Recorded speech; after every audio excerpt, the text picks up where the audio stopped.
Care. Opposition politicians in Chad reject army's appointment of President Idris Déby's son to take over in the wake of his death. The United Nations says disturbing reports continue to emerge of widespread abuse in Ethiopia's Tigray region. Plus,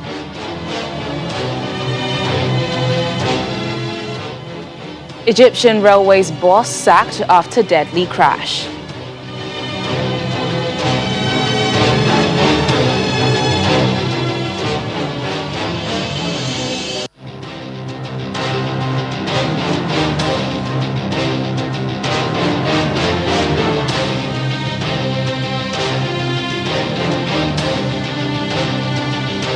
Hello and welcome to the program. I'm Teniola Shobowale. Opposition politicians in Chad have rejected the army's appointment of President Idris Déby's son, General Mohammed, to take over in the wake of his death. Déby, who had been in power for 3 decades, died after being shot as he battled rebels on the front line. The rebels have also objected to the move, saying Chad is not a monarchy. Streets in Chad's capital were emptying on Tuesday as people grew alarmed at the prospect that fighting could break out after the news of President Idris Déby's death. Traffic was backed up in the streets of N'Djamena, with residents afraid that some sort of violence might break out, especially as a rebel group advancing south from Libya said it rejected a military transition led by the son of late President Idris Déby and vowing to march on to the capital. Some of the residents also think the new leader should be a neutral person and not the son of the late president.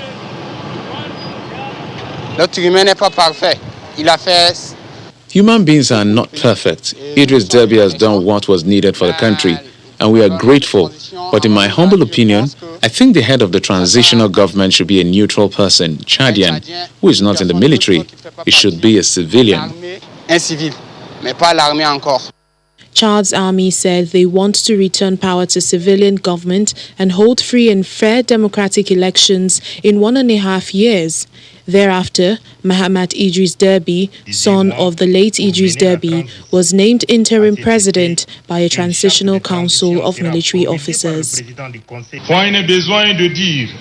By putting in place a transitional military council, the defense and security forces are not seeking to seize power. We would like to reassure the people that the members of the Transitional Military Council will return power back to a civilian government through free and democratic elections within 18 months. The late Chadian president was considered an important ally to the West in the fight against militants in the Sahel region. In reaction to the situation, the U.S. State Department spokesperson said that Washington wants to see a transition in Chad that is consistent with its constitution. What we want to see is a transition that is consistent with Chad's constitution. Obviously, Chad's institutions are enshrined in its constitution. We want to see the elements of that constitution protected going forward, whether that entails a transition of power or the sanctity and integrity of Chad's institutions. Another close ally, France, deplored Déby's passing and said it took note of the creation of an interim military body, urging a quick return to civilian rule and a peaceful transition. A government spokesperson also announced that President Emmanuel Macron will be attending the funeral. First, I would like to express my condolences to the family of President Déby and in general to the Chadian people. Idris Déby was a man of courage, a man impassioned by his country, and an ardent fighter for the stability and the security in the Sahel. President Macron has paid homage to him this morning during the cabinet meeting.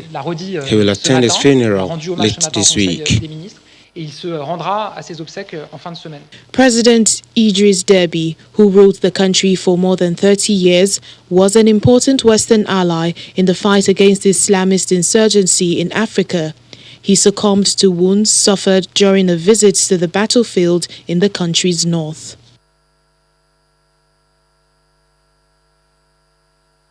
For more on the latest developments in Chad, we're now being joined by Professor Bola Akinterewa, Director General of the Bolitag Center for International Diplomacy and Strategic Studies. Professor, thank you so much for joining us on Network Africa. Thank you for having me. Are you at all surprised by how this has all played out? The military's moves to suspend the constitution, as well as dissolve the government and the National Assembly, and name Idris Déby's son as president. I am not in any way surprised. Not surprised for various reasons.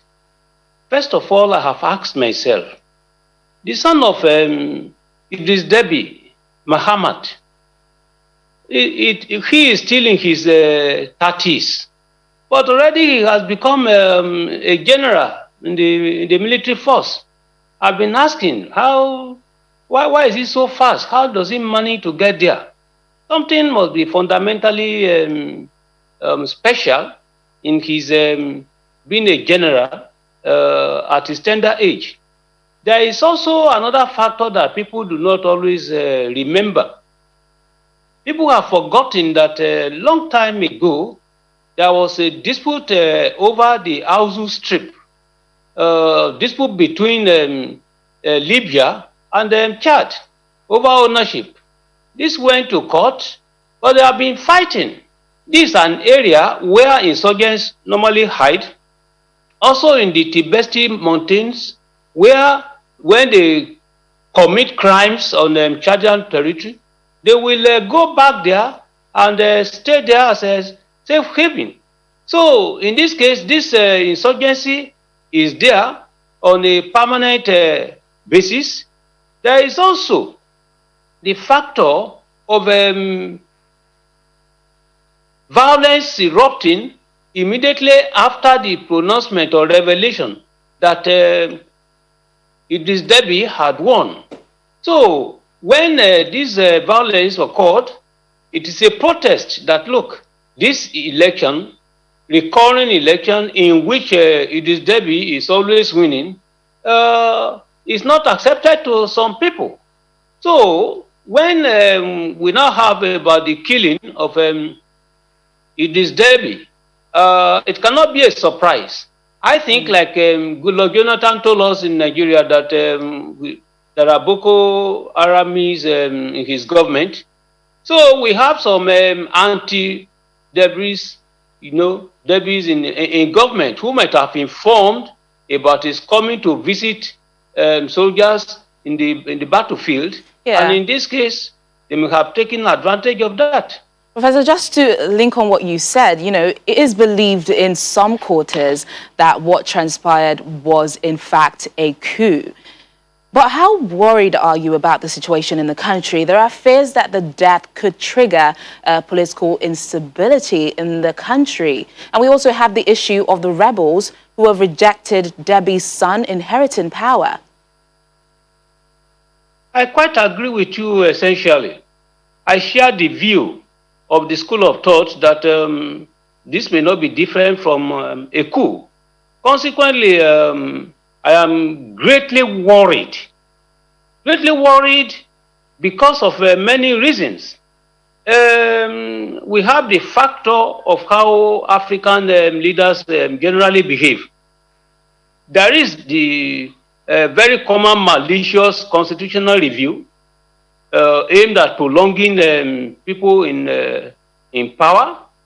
They will remove the limitations on the tenure of presidents. In fact, they disregard the constitution the way they have just done in Chad. And if you are talking about fear of political instability, I think it's not a question of fear anymore. Political instability is already on ground. As I mentioned earlier on, immediately after the election results, showing that Idris Déby had won by very large margins, the protest was to go and attack, and this is the issue. And now when you now bring the factor of his son, Muhammad, to replace him, what is the justification? What truly can we say is that. That is already deepening, a political instability that is already on ground.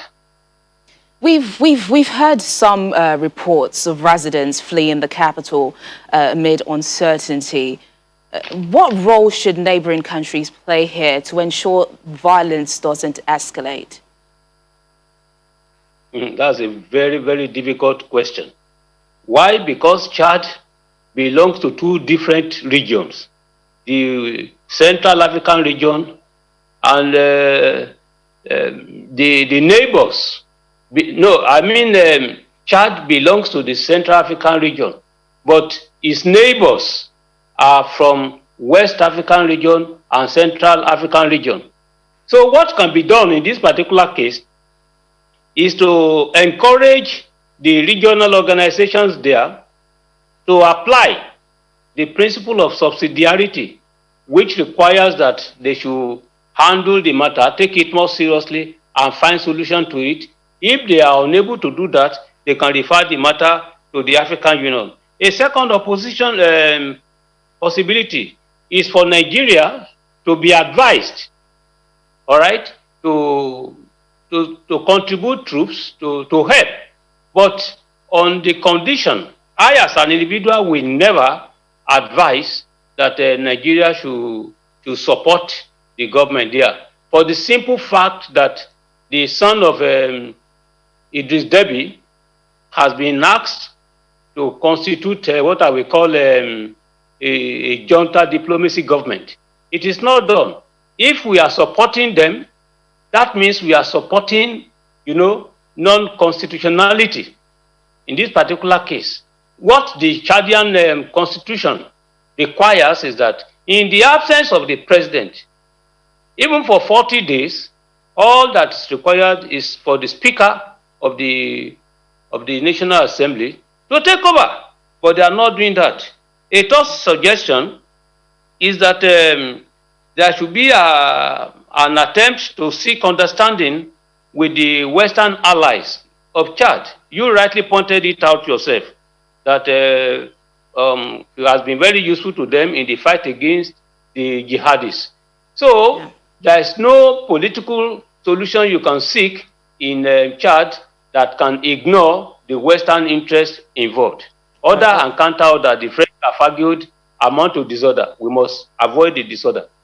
All right, then, Professor Bola Akinterera, thank you so much for always attempting to answer those very difficult questions, as you call them. Thank you once again for joining us on Network Africa. Thank you. In the meantime, news of Chadian President Idris Deby's shock death met tributes and condolences as world powers mourned the passing of an ally seen as critical in the fight against security threats in the Sahel region. UN Secretary General Antonio Guterres expressed condolences after the passing of President Deby, saying he was saddened by the news. The Secretary General is deeply saddened to hear about the passing of President Idris Deby of Chad this morning. He expresses his deepest condolences to the president, as well to the president's family, as well as to the people and the government of Chad. The situation in the country is characterized by growing humanitarian needs linked to the conflict in the Lake Chad Basin, as well as the effects of climate change. We, along with our partners, are continuing our operations in the country to assist impacted communities. The humanitarian response plan for Chad is seeking $617 million this year. To date, it's only 6% funded. We urge the international community to provide financial support to meet the needs of the people in need. Still to come on the program. Sadness as University of Cape Town salvages books from burned library. More details in a moment. Please stay with us. Thanks for staying with us on the program. In East Africa, disturbing reports have continued to emerge of widespread abuse of civilians in Ethiopia's Tigray region, nearly 6 months since conflict erupted. UNICEF spokesperson James Elder says there is no end in sight to the conflict after returning from a visit to the northern Ethiopian region. more than 1 million people displaced, and everything I saw fighting continues. Access and security remain serious issues. I mean, UNICEF has been concerned from the onset about the harm this is going to cause children, and unfortunately such fears are being realised. We have a protection crisis. What is really emerging now is a disturbing picture of severe and ongoing child violations. There's also, unfortunately, an education and nutrition emergency, and I saw extensive destruction to systems and essential services that children rely on. Of the many children I spoke with, there was one girl who was 16, Merhawit, Merhawit. She had walked 300 kilometres with her baby brother on her back from the west of the country amid pretty intense fighting. Yeah, that was 300 kilometres and in broken flip-flops. Those stories abound. She was, a star in physics, and now she's searching for food and hasn't seen a classroom in a year. We had a recent assessment in 13 towns and saw that more than half of boreholes are non-functional. Important to remember that these were really advanced systems supporting hundreds of thousands of people with generators and electrical circuitry, all looted or destroyed. We have an average of 3 cases of reported gender-based violence. Remembering, of course, this is probably the tip of the iceberg because reporting is very, very difficult, both through transport, cost, security, and cultural elements of shame and so on. But yes, I heard traumatic stories of, children as young as 14. I heard reports of gang rapes, quite bewildering. And now the head of Egyptian Railways has been sacked following the latest deadly crash on the network. Ashraf Raslan is among 10 top executives to be dismissed or reshuffled. Calls on social media for the resignation of Egypt's transport minister, Kamel Al-Wazir, have gone unheeded. Prosecutors investigating the latest disaster on Sunday have now revised the number of those killed from 11 to 23 and have made a number of arrests. At least 20 people were killed in another train crash last month. The VOA's Edward Yeranayan joins us now from Cairo for more on this. Ed, following that devastating crash over the weekend and the one in Tata last month, how are people reacting to the sacking of Ashraf Raslan? Well, Tenny, I think the anger of most people is directed at the inability to get the rail network up to speed quickly.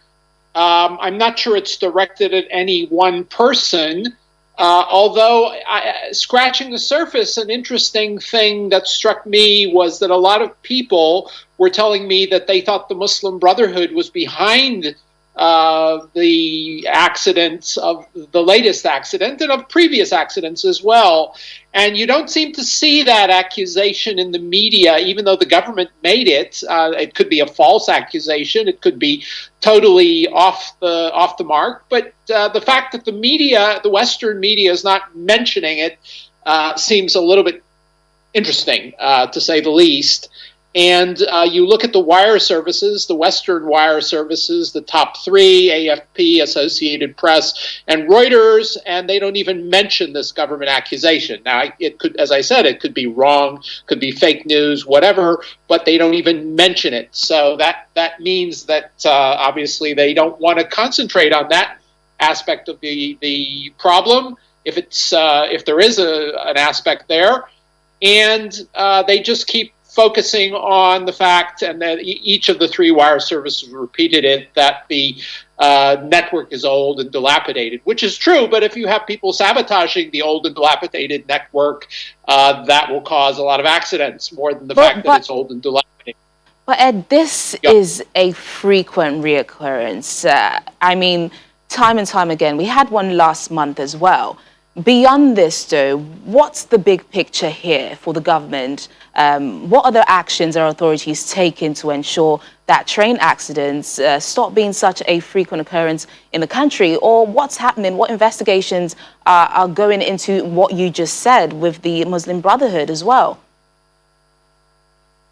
Well, unfortunately, I mean, I can concentrate on both aspects there, but the fact that the rail network is old and dilapidated, I think we all know, and I think the government needs to fix it, and I think that's what people are hoping they focus on. But the part about the Muslim Brotherhood, there's really nothing you can do about it, because if it's true, this group is supported by some important countries out there, which I won't name because it's useless to name them. And they continue to support this group, and they continue to do bad things in the country, whether it's with the rail network or other things.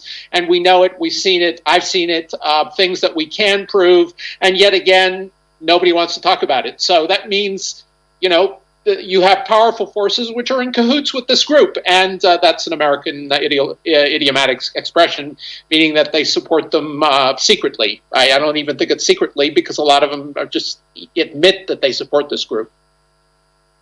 All right, then. Well, we do hope the issue is resolved to stop the loss of life. VOA's correspondent, Edward Ironean, thank you so much for your insights and joining us on Network Africa. My pleasure, Tenny. And now, African literature and films have been lost after the University of Cape Town's library was caught in the path of a wildfire described by South African officials as one of the worst cultural heritage fires ever. The fire, which apparently started on the library's roof, destroyed about half of works held there. It wasn't just bricks and vegetation damage in a wildfire that spread across South Africa's Table Mountain, but also African culture and heritage.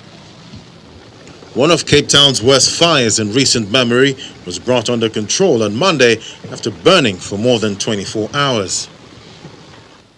But as the ash settles, Ujala Sadgor is counting the cost.